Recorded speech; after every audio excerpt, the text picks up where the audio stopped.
Hola, hola, compañeras y compañeras de Derecho, de Administración, de Contaduría Pública y demás carreras afines. Estamos en la materia de Derecho Laboral o también llamado Derecho del Trabajo, el que regula o reglamenta las relaciones entre la empresa o el patrón y sus trabajadores. Dado que ambos, como lo hemos visto, tienen intereses opuestos, intereses contrarios, y por tanto podemos llegar a caer en la huelga, en el paro patronal, en el cierre de la empresa. Y como a ninguno de los dos les conviene que esto suceda, entonces se lleva a cabo lo que viene siendo el famoso regulación, la equilibrio de mantener entre estos dos factores ese equilibrio. Evitar, por tanto, que todo se vaya a favor del patrón o que todo se vaya a favor del trabajador y, por tanto, quede afectada una fuente de trabajo. Derecho laboral, por tanto, va a regular, entre otras muchas cosas, como estamos viendo, las condiciones de trabajo, es decir, cuáles son las prestaciones mínimas que el patrón está obligado a dar a su trabajador. Y dentro de estas prestaciones mínimas está el salario. Ya hemos visto, bueno, qué es el salario, algunos conceptos vinculados con el salario, como es la dieta, como son los honorarios, como es el sueldo, etcétera.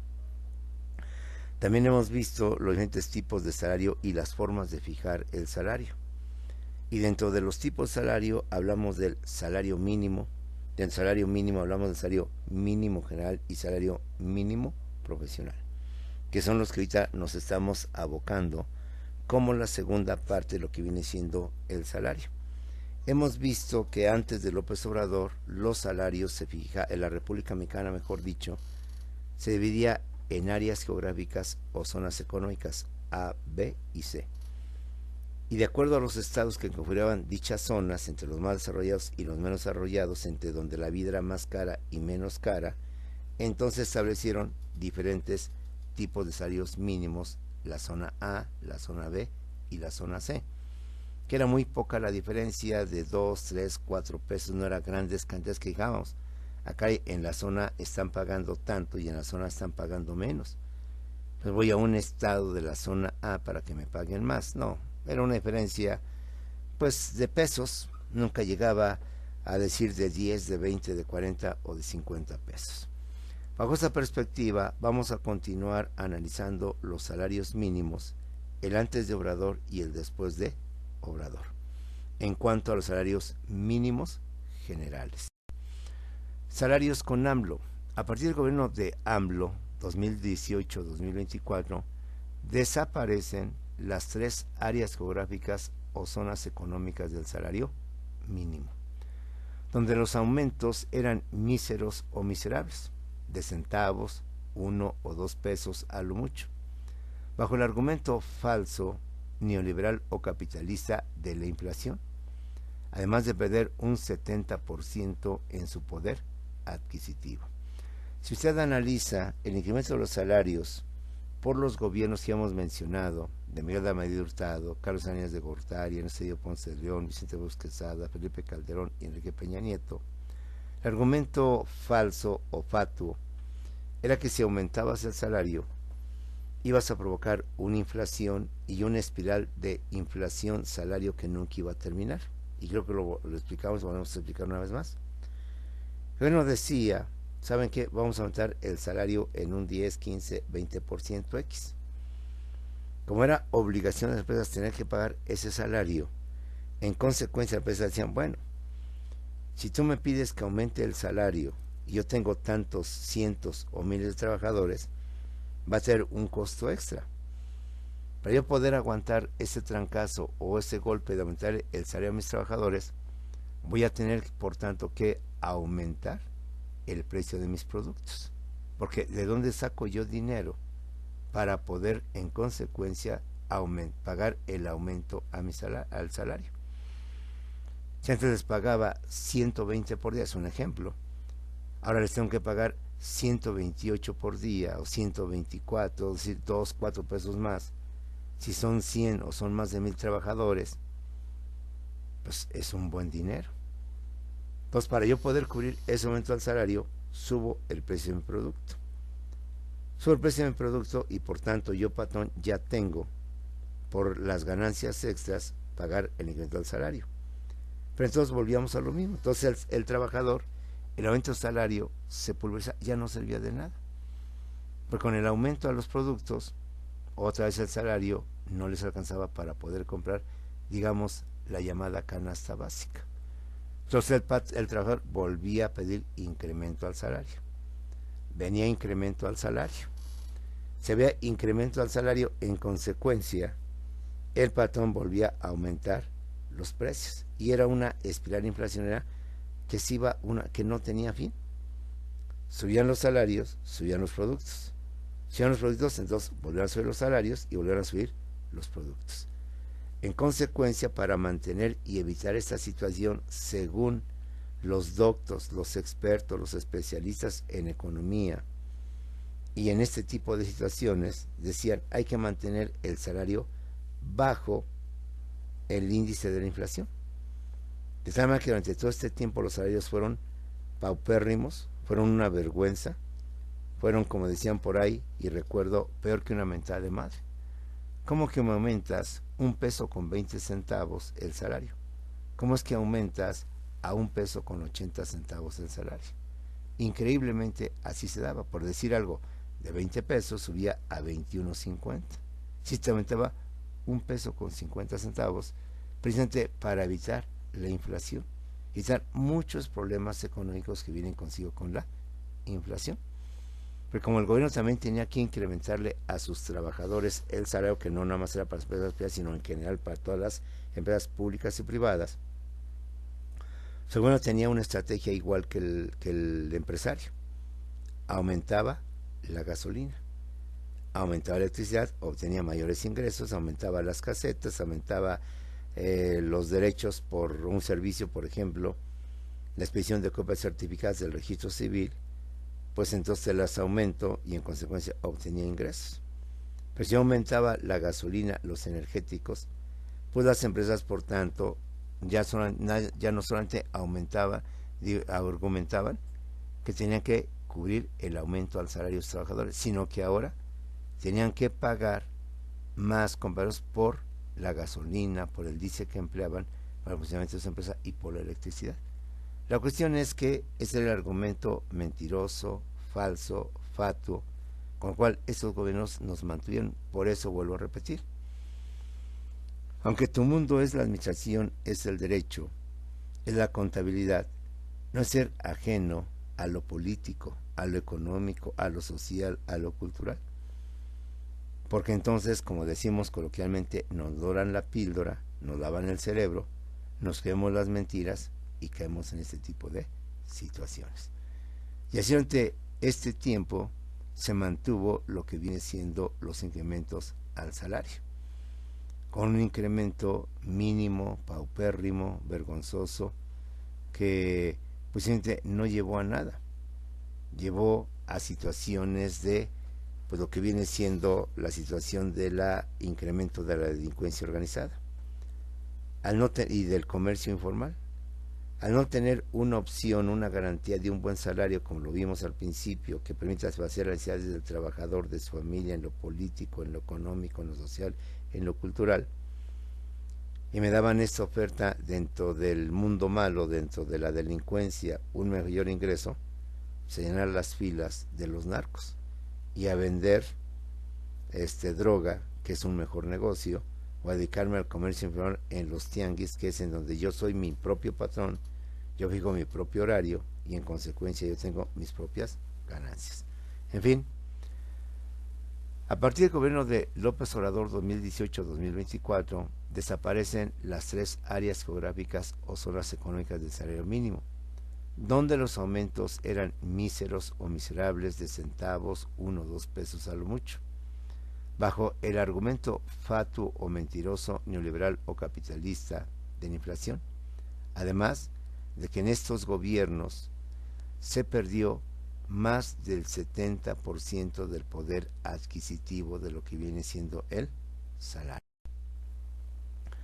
Con AMLO se establecen solamente 2 zonas salariales a diferencia de las 3, que son la zona libre de la frontera norte y la zona nacional. Como puedes ver, la zona libre de la frontera norte te abarca pues, obviamente los estados que están en el norte del país, que colindan con Estados Unidos, pero no todo el territorio de ese estado, sino solamente los municipios que colindan dentro de lo que viene siendo propiamente con Estados Unidos. Ahí tenemos a Baja California, tenemos a Sonora, tenemos a Chihuahua, tenemos a Nuevo León, tenemos a Coahuila y tenemos a Tamaulipas. Pero solamente la parte final o el tope con Estados Unidos es en donde se establece la zona libre de la frontera norte del país, que en el 2020, bueno, ahí no se ve bien, el salario estaba en 260, 2022, en el 2023 y actualmente, por tanto, está en 312 con 41 centavos. Esa es la zona libre del norte, la zona donde el salario es más elevado, es más alto, porque justamente al colindar con Estados Unidos, pues sabemos que entonces en Estados Unidos muchas veces gente se va a comprar a ese país porque supuestamente se ahorra un buen, ya hablaremos ahorita de este dogma o de esta falta de creencia. Pero entonces a partir de López Obrador, como puedes ver, ya el país ya no se divide en 3 áreas o zonas económicas, A, B y C, solamente en 2 y muy claras. Los estados del norte que colindan con Estados Unidos y solamente los municipios que directamente colindan con Estados Unidos, como son Baja California, lo que es Sonora, Chihuahua, Nuevo León, Coahuila y Tamaulipas. Pero ahí, aunque no es la división geográfica, la imaginamos, no te abarca todo Sonora, todo Chihuahua, son solamente los municipios de esos estados que colindan con Estados Unidos y que por tanto la vida es más cara y por tanto el salario viene siendo el más alto en nuestro país, de 312 pesos con 41 centavos. A diferencia del resto del país, donde el salario en 2023 es de 200 pesos, es decir, más de 100 pesos van a diferenciar los salarios del país a nivel nacional y del salario mínimo en los estados fronterizos que colindan con Estados Unidos. Zona libre de la frontera norte. Abarca todo Baja California Norte y los municipios fronterizos de las entidades federativas de México que colindan con Estados Unidos, que son, repetimos, Baja California Norte, Sonora, Chihuahua, Coahuila, Nuevo León y Tamaulipas, con un monto histórico al 2023 de 312 pesos con 41 centavos. A esto se le ha llamado como el salario digno o salario del bienestar. ¿Por qué? Porque cuando Peña Nieto deja el poder, el salario estaba en menos de 100 pesos, en menos de 100 pesos. Viene López Obrador, te lo empieza a aumentar y después de 5 años de gobierno, en la zona norte, el salario está en 312 pesos, pues se llama un monto histórico. De menos de 100 pesos, en 78, si no mal recuerdo que estaba así, lo dejó Peña Nieto, ahora está en 312 pesos. Claro, como bien lo dice el gobierno, no es lo que queremos. Sabemos que todavía falta más, pero bueno, ya es una ganancia. Que después de 5 años, de menos de 100 pesos han subido a 312, al menos en esta zona, ya es una gran ganancia, ya es un gran logro, ya es un gran beneficio para los trabajadores de esa parte, pues se le llama el salario digno o el salario del bienestar, que aún se supone viene otro, y es que los incrementos con López Obrador ya no han venido de a un pesito, de a 1.50, de 1.80, de 2 pesitos. Ya han venido, como decimos coloquialmente, un buen ramalazo, un buen golpe, con cantidades más fuertes, más grandes, que han hecho que el salario vaya subiendo.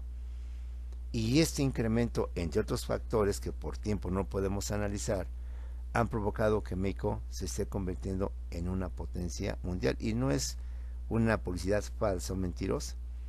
La prueba lo tenemos con el tipo de cambio en cuanto al dólar. Obrador lo recibió en promedio de 20 pesos, 21, 22. Ahorita el tipo de cambio anda en 17 pesos, en 16 pesos. Entonces no es lo mismo pagar $1 o que $1 me cueste 22 pesos mexicanos a que ahora $1 me cueste solamente 16 pesos mexicanos. Si tú eres empresario o vas a trabajar en administración, sabes la importancia que significa esto. Donde yo compro mis productos, importación, exportación, o las materias primas de Estados Unidos, lo mismo comprarle a Estados Unidos con el tipo de cambio a 22 pesos a comprarle a Estados Unidos con el tipo de cambio a 16 pesos. Como decimos coloquialmente, nos ahorramos una buena lana, un buen billetote al pagar no por $1, no 22, sino solamente 16 o 17 pesos. Y si hablamos de miles o millones de dólares, precisamente la gran cantidad que vamos a tener como guardadito o como ganancia. La zona libre de la frontera norte abarca todo Baja California Norte y los municipios fronterizos, las entidades federativas de México que colindan con Estados Unidos, como son Baja California Norte, Sonora, Chihuahua, Coahuila, Nuevo León y Tamaulipas, con un monto histórico al 2023 de 312 pesos con 41 centavos, lo que se le ha llamado el salario digno o el salario del bienestar. Si contextualizamos y vemos el antecedente que en el gobierno de Peña Nieto el salario mínimo estaba en 78 pesos, déjalo en 80 pesos, después de 5 años lo tenemos en 312, al menos en esta zona, más de 200 pesos, pues imagínate entonces lo que significa este salario o este incremento al salario. La llamada zona nacional, para los restantes del territorio nacional, que comprende la totalidad de las entidades federativas del país, incluyendo los estados que se encuentran en el norte colindando con Estados Unidos, porque no abarca todo el territorio de ese estado, todo el territorio de Sonora o de Chihuahua, sino solamente los municipios, la parte norte que colinda con Estados Unidos. Por tanto, la zona nacional para los restantes del territorio nacional que comprende la totalidad de las entidades federativas del país, con un monto histórico al 2023 de 207 pesos con 44 centavos, salario digno o del bienestar. Si bien, compañeros, en esta área son 100 pesos menos, porque en la zona fronteriza es 312 y en todo el resto del país son 207 pesos, volvemos a lo mismo y es una ganancia.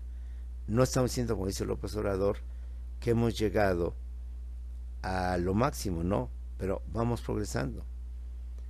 Reitero, en los tiempos de Peña Nieto, el último gobierno liberal, el salario estaba en 78, 80 pesos. Después de 5 años, hoy está en 207 pesos, es decir, cerca de 200 o más de 100 pesos incremento, o sea, cosa que no se había dado en más de 40 años, este incremento de tan amplio, ya no de un peso, de 1.80, de 1.20, sino de más de 100 pesos. Por eso no podemos ser ajenos a lo político. Tú lo has oído que me he manifestado ser abiertamente López Obradorista, y no lo digo por propaganda política, sino lo digo por conciencia política. Porque insisto y reitero, y perdón por ser tan repetitivo, como profesionistas no podemos ser ajenos a lo que está dándose afuera de nuestra empresa, afuera de nuestro trabajo, afuera de nuestro despacho. Tenemos que estar conscientes qué está pasando alrededor y cómo están cambiando las leyes, lo fiscal, lo económico, y que nos afecta no solamente en lo individual, sino con futuros profesionistas. Máxime si tú eres administrador o tú eres contador público, cómo manejar las finanzas de tu país, cómo manejar este tipo de situaciones. No ha habido inclusive ni inflación, la inflación está bajo control, sí la hubo, como motivo de la pandemia y de la guerra entre Ucrania contra Rusia o de Rusia contra Ucrania. Pero México puede presumir y está presumiendo de que tiene ya una de las inflaciones más bajas. A medida de Estados Unidos, otro dato más, no ha subido la gasolina, lo cual antes era típico el argumento de que al haber inflación, el gobierno tenía que subir la gasolina, y el aumento de la gasolina provocaba mayor inflación. Y la gasolina desde que inició este gobierno se ha mantenido en promedio de 22, 23, 24 pesos. Entonces, a ti como empresa, al decir tu gobierno que no va a haber incrementos a los impuestos, que no va a haber nuevos impuestos, pues entonces sabes qué políticas aplicar en tu empresa. Pero si escucha un gobierno que va a incrementar el impuesto, el IVA del 20, del 18 al 30, al 40, pues se viene un fuerte golpe a tu empresa, a tus finanzas. Pero si tú escuchas que no va a haber nuevos impuestos, no va a haber incrementos, ni tampoco incrementos en estos servicios, en gasolina, pues entonces sigues manejando números estables, sigues manejando situaciones que te benefician. Y por un lado, aumenta el salario. Pero por otro lado, los insumos, los materiales, como es la gasolina, no suben, entonces compensas. Así que, jóvenes, somos personas dedicadas a una profesión, pero debemos ser multidisciplinarios, interdisciplinarios y conocer el exterior. No nos podemos encerrar. De ahí la importancia, y por eso hago mucha alusión al licenciado en Derecho, Administración de Empresas y Contador Público, estar al tanto del diario oficial y ver cómo van siendo los incrementos, sobre todo el tipo de cambio, todo las disposiciones, unas disposiciones que van rigiendo al país. Esto es todo en cuanto al salario mínimo general. Y no se te olvide, siempre tenlo grabado. El 2023 en la zona norte está en 312,41. Y a nivel nacional y en la mayor parte de los estados, incluyendo los de la zona norte, porque no todos los municipios colindan con Estados Unidos, está en 207 pesos con 44 centavos.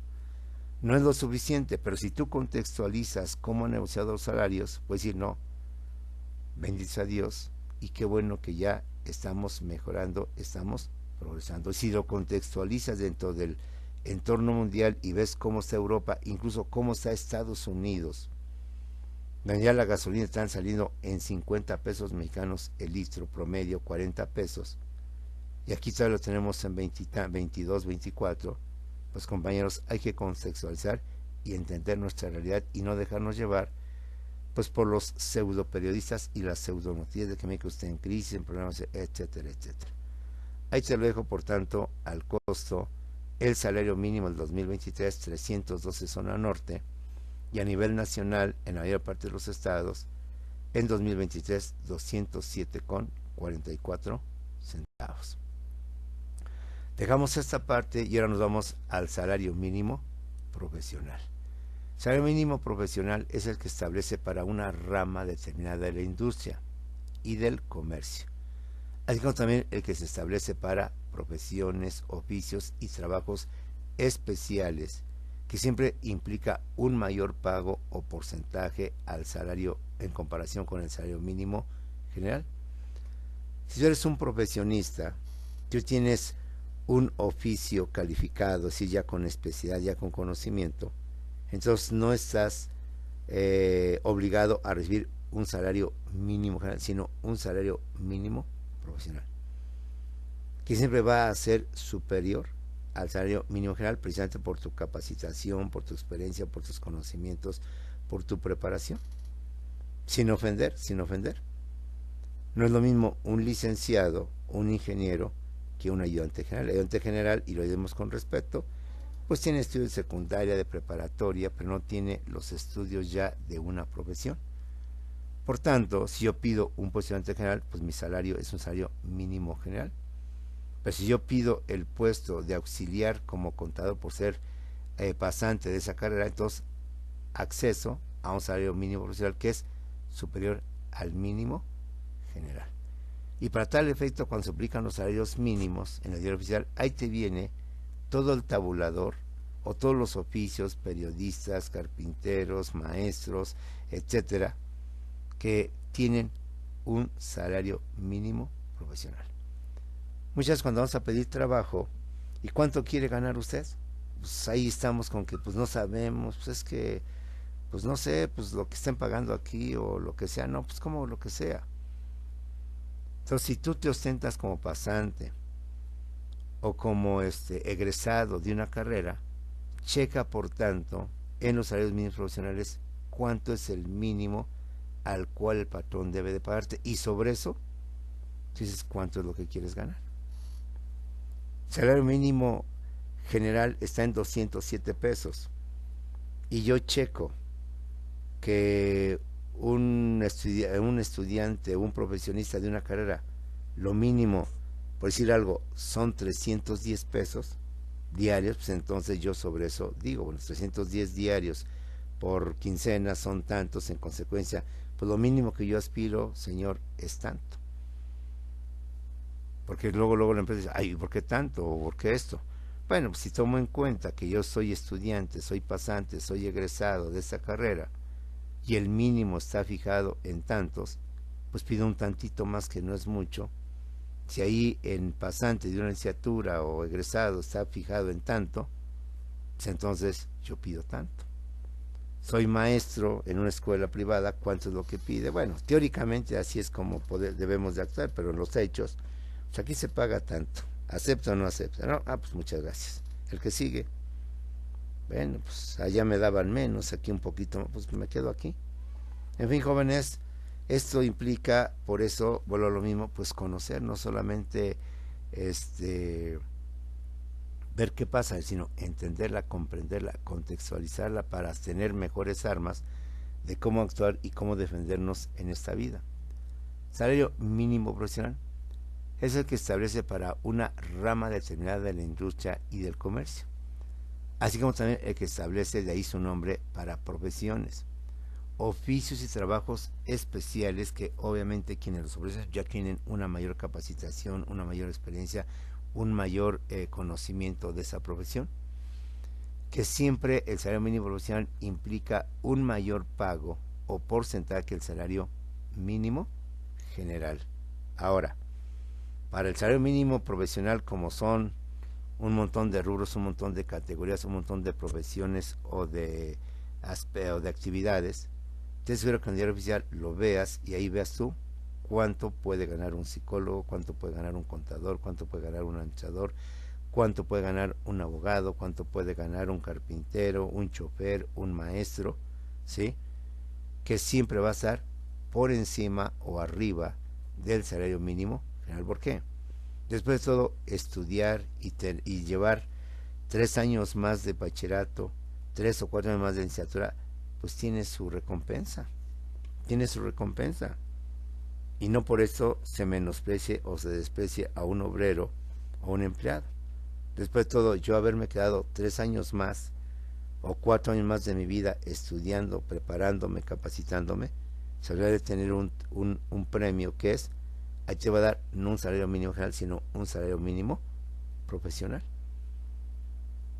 Porque así está catalogado y en consecuencia tú checa dentro de esta larguísima lista donde te encuentras como maestro, como pasante, como licenciado, y saber a cuánto puedes pedir y quitarnos eso que es muy triste. ¿Y cuánto piensa ganar? Pues es que, pues no sé, pues lo que paguen aquí, pues lo que ustedes tengan, o lo peor, ¿no? Ahora ahí están pagando 9,000 pesos y tú estás pidiendo solamente 3,000 pesos. Pues este cuate no sabe ni en qué mundo anda. Pues para que se sienta contento decir que le vamos a pagar, si pagamos nosotros 9,000 y él quiere 3,000, vamos a darle 3,500, que hasta nos lo va a agradecer, hasta casi nos besa la mano, que va a pensar que estamos dando un super salario. Si decimos que 4,000, se va a poner loco de contento. Entonces visualicemos y contextualicemos nuestra realidad. ¿Quién fija los salarios mínimos? Hay un organismo especial que es la Comisión Nacional de los Salarios Mínimos, conocida actualmente por siglas como la CONASAMI. La CONASAMI, o Comisión Nacional de los Salarios Mínimos, es la autoridad y organismo integrado por los representantes de los trabajadores, patrones y del gobierno federal a través de la Secretaría del Trabajo y Previsión Social, la famosa STPS por sus iniciales, cuyo objetivo principal es determinar los salarios mínimos generales y profesionales, en base a los estudios socioeconómicos, técnicos, como son la inflación, la producción, los artículos o canasta básica, el tipo de cambio, el índice de precio al consumidor, las gasolinas, los insumos, los productos, etcétera, etcétera. El salario mínimo profesional no se fija porque así lo quiere el presidente, sino que hay una comisión, un organismo especial que se dedica a hacer estos estudios. Es decir, no nada más es, pues creo que sería bueno aumentarles un 10, un 20%. No, yo creo que mejor un 8%. No, se supone que debe tener un estudio técnico, un fundamento que me permita a mí por qué decir que aumentaron un 30, un 40, un 80, un 70%. Y para tal efecto participan todas las personas que están inmiscuidas en el salario, como son los trabajadores, como son los patrones y el propio gobierno federal. Es decir, debe haber un consenso entre los tres elementos fundamentales que influyen en el trabajo, que influyen en lo que viene siendo la empresa. Entonces yo le pido a los sindicatos o a los representantes de los trabajadores, mándame a tus representantes. A ti, patrón, te mando, mándame a tus representantes. Y yo, gobierno, mándame representantes. Y yo, como parte del patrón, parte del trabajador y parte del gobierno, vamos consensuando. No, pues yo, trabajador, quiero un 500%. No, permíteme tantito. Pues yo, patrón, sí, para ti es fácil pedir un 500%. Pero yo no puedo dar ese ramalazo por lo siguiente. Si no, nada más se trata de pelearnos, sino, mira, por lo siguiente, argumentar, dar argumentos. Por eso para mí implica esto. Yo lo más que puedo dar es un 100%, un 80%, un 500%. A ver, yo gobierno, voy a mediar. Tomen en cuenta que en este nuevo año no va a haber aumento a esto, ni aumento a esto, ni aumento a esto, ni nuevos impuestos, ni nuevo esto. El tipo de cambio se está manejando, ha ido bajando en lugar de ir subiendo, en lugar de que el tipo de cambio quede en 30 pesos, está en 16. Y entonces entre todos ellos pues, llegan a acuerdos, a negocios, platican, comentan, obviamente discuten, obviamente llega la pasión, pero pues se calman porque por lo mismo están los tres sectores más importantes que son los patrones, los trabajadores y el gobierno. Consensúan, sacan acuerdos y al final dicen, ¿sabes qué? Yo patrón, yo trabajador y yo gobierno, ese es el incremento. ¿Por qué? Porque volvemos a lo mismo. El derecho al trabajo trata de mantener el equilibrio, ni tanto para allá ni tanto para acá, sino a lo que pueda mantener en donde ni te afecte ni te perjudique, pero que te beneficie a ti patrón, a ti trabajador y a ti gobierno. Porque si no lo hacemos así, pues entonces nos viene una serie de huelgas, de paros patronales, de conflictos y el país, en lugar de llevar un progreso, un desarrollo, pues viene hacia un atraso. Con huelgas, con manifestaciones, con paros patronales, con un montón de cosas.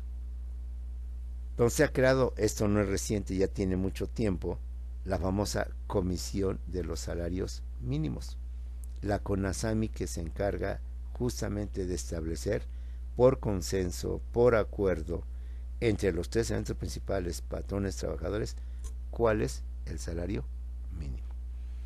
La Comisión Nacional de los Salarios Mínimos, la CONASAMI, es la autoridad y organismo integrado por representantes de los trabajadores, de los patrones y del gobierno federal a través de la Secretaría de Trabajo y Previsión Social, la llamada STPS, cuyo objetivo es determinar los salarios mínimos generales y profesionales, porque son a nivel nacional, son a nivel país, en base a estudios socioeconómicos, técnicos, como son la inflación, la producción, los artículos o canasta básica, el tipo de cambio, el índice de precio del consumidor, los insumos, los energéticos, la gasolina, la electricidad, el diésel, etcétera, etcétera.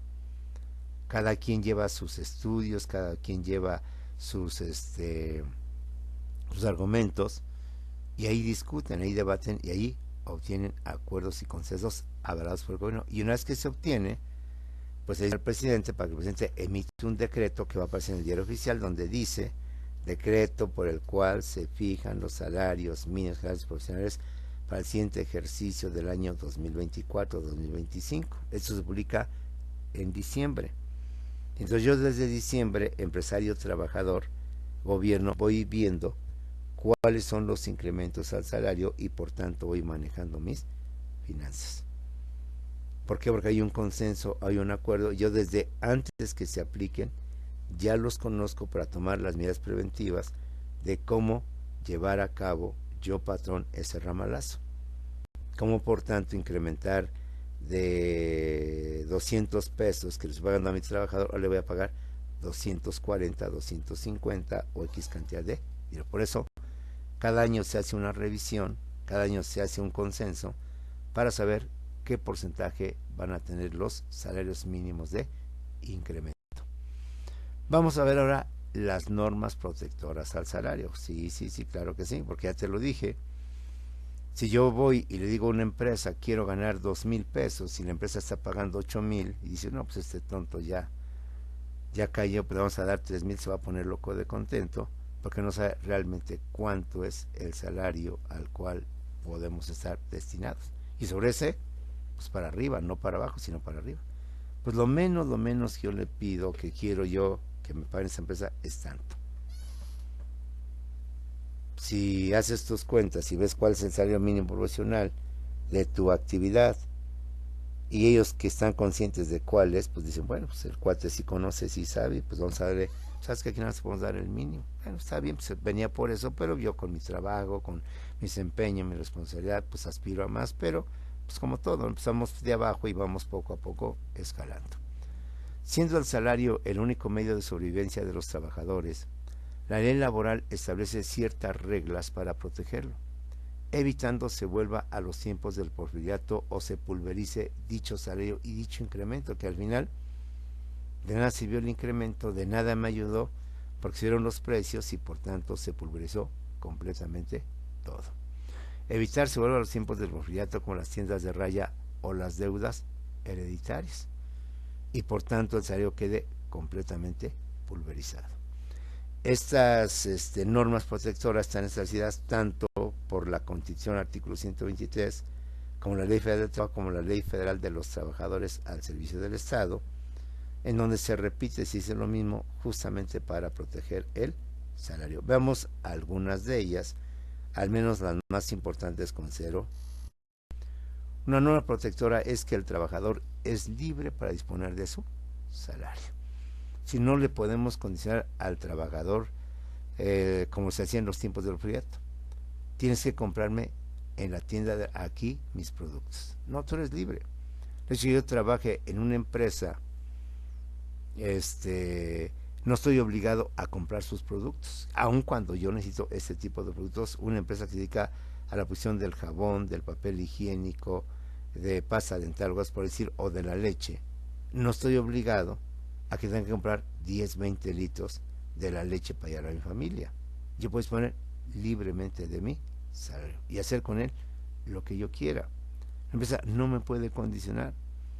Te voy a pagar, pero quiero que el 5% después de tu salario lo destines siempre a comprar productos de la empresa que tú mismo elaboras. No, soy libre para poderlo hacer. Trabajo en un antro, soy cantinero, lo que tú quieras, y no estoy obligado a que en los días de descanso forzosamente lleve a mi familia o a quien tú quieras a ese lugar. Soy libre para divertirme donde yo quiera y gastar, por tanto, mi salario donde yo quiera. El trabajador es libre para disponer de su salario, sin restricciones, sin condiciones, sin nada de nada. Otra norma: el derecho a recibir un salario es irrenunciable. Te hablo de que hay empresas familiares donde el papá, el abuelo, es el dueño de esa empresa o de esa microempresa o de esa pequeña empresa. De ahí tiene al sobrino, tiene inclusive al hijo. No, papá, a mí no des salario, a mí con lo que puedas me vas dando y ya le llevamos. Entonces el salario es irrenunciable. Yo no puedo, porque la ley así lo establece, decir yo por mi propia voluntad juro, perjuro, manifiesto, porque es mi derecho, mi libre determinación, porque nadie me presiona, nadie me amenaza, y por lo juro por la Virgencita y por Dios Santo, que yo no quiero un salario, sino lo que mi papá o mi abuelo me pueda dar. No. Si estás trabajando y hay una relación laboral, por muy familiar que sea, también hay un vínculo laboral. Por tanto, tu salario es irrenunciable. Nadie te puede obligar a que renuncies de forma total o parte al salario, ni que tú por libre voluntad decidas renunciar a esa prestación. El salario es irrenunciable. Y si alguien lo firma con puño y letra y lo manifiesta, se entiende que esa disposición del trabajador no se encuentra, no existe, y por tanto tu patrón, aunque él te haya firmado, te haya jurado y perjurado que él no quiere salario, tú se lo tienes que pagar. Otra prestación más, el salario debe pagarse directamente al trabajador, sin intermediarios, salvo que esté imposibilitado, incapacitado, físicamente le sea imposible ir a cobrar su salario. En todo caso, lo puede hacer a través de un familiar, de una persona con autorización, mediante una carta poder. Y obviamente su constancia médica de que el trabajador no le es posible ir a cobrar su salario para casos de incapacidad. Sí, si el trabajador sufrió un accidente y el trabajador está encamado, como se dice coloquialmente, pues es difícil llevarlo en una cama que cobre su salario. Por principio, el salario debe pagarse directamente al trabajador. Nadie más puede cobrarlo más que un trabajador. Así la persona que se sustente diga, es que yo soy la esposa, soy el esposo, soy el hijo mayor, etcétera, soy el padre y vengo a cobrar el salario de mi hijo, o de mi padre, o de mi esposo, de quien sea. No se puede. Salvo, pues que en este caso haya una incapacidad, una imposibilidad para poderlo llevar a cabo, previa constancia médica y previa carta poder. Entonces, a falta del trabajador, se lo pago a su esposa, se lo pago a su hijo, se lo doy a su papá, a una persona que esté vinculada con él, pero con documentos en mano. Traes la carta poder, traes además, y estoy consciente que este trabajador está incapacitado, es un accidente durante un mes, durante X tiempo, y por lo tanto se te va a pagar a ti, intermediario, pero con estos requisitos. El salario debe pagarse directamente al trabajador, salvo que este, compañeros, esté imposibilitado o incapacitado para poderlo llevar a cabo. Otra norma protectora, el salario debe pagarse en efectivo, en moneda del curso legal, no permitiéndose el pago en mercancías, en vales o fichas. Tiempos del porfiriato, tiempos que ya son históricos y que por tanto ya son caducos, viejos y pasados. El salario es en moneda del curso legal. Nada que te voy a pagar en bolívares, te voy a pagar en moneda extranjera, o te voy a pagar en dólares, que puede convenir quizás, pero pues obviamente de acuerdo a lo que va al equivalente. No, ni tampoco en vales, ni tampoco en despensas o tampoco en fichas, simplemente es en efectivo y en moneda del curso legal, en pesos, en monedas mexicanas. Dice que no se vale que en un intencionado el patrón nos quiere engañar y nos quiera dar por otro tipo de cuestiones nuestros salarios. ¿Sabes qué? Pues te voy a pagar nada más el 50% en efectivo y lo demás, mira, te lo voy a pagar pues con productos de la empresa. Nosotros vendemos leche, mantequilla, artículos básicos que te sirvan a tu familia. Entonces, el 50% lo pago con mercancías. Eso está prohibido por la Constitución, por la ley, y no es tanto permitido. Entre las muchas normas protectoras al salario es que los descuentos a los salarios están prohibidos. Ojo, mucho ojo. Los descuentos a los salarios están prohibidos, salvo en los siguientes casos que se entiende por razones lógicas: el IMSS, el Infonavit, el Fonacot, las deudas al patrón por anticipo de salarios o préstamos, las pensiones alimenticias, las cuotas sindicales, las cuotas para la construcción de ciudades cooperativas y de cajas de rentas. En todo caso, y por estos conceptos, sí se permite el descuento al salario. Las cuotas patronales para el IMSS, para el Infonavit, pues son legales, son válidas. Pensiones alimenticias también son válidas. Y muchas que aquí estamos mencionando se entiende que sí procede el descuento al salario. Y en muchos casos hasta cierto porcentaje. No puede haber un descuento al 100% de forma total. El salario, ¿sabes qué? No te va a pagar porque se te descontó por eso. No. Hay reglas también para hacer descuentos, el 5%, el 10%, el 20%, pero nunca el 100%. Los descuentos en los salarios están prohibidos salvo en los siguientes casos: el IMSS, el Infonavit, el Fonacot, las deudas al patrón por anticipo de salario o préstamo, las pensiones alimenticias, las cuotas sindicales, las cuotas para la constitución de sociedades cooperativas y de cajas de ahorro, y lo que viene siendo el concepto de rentas.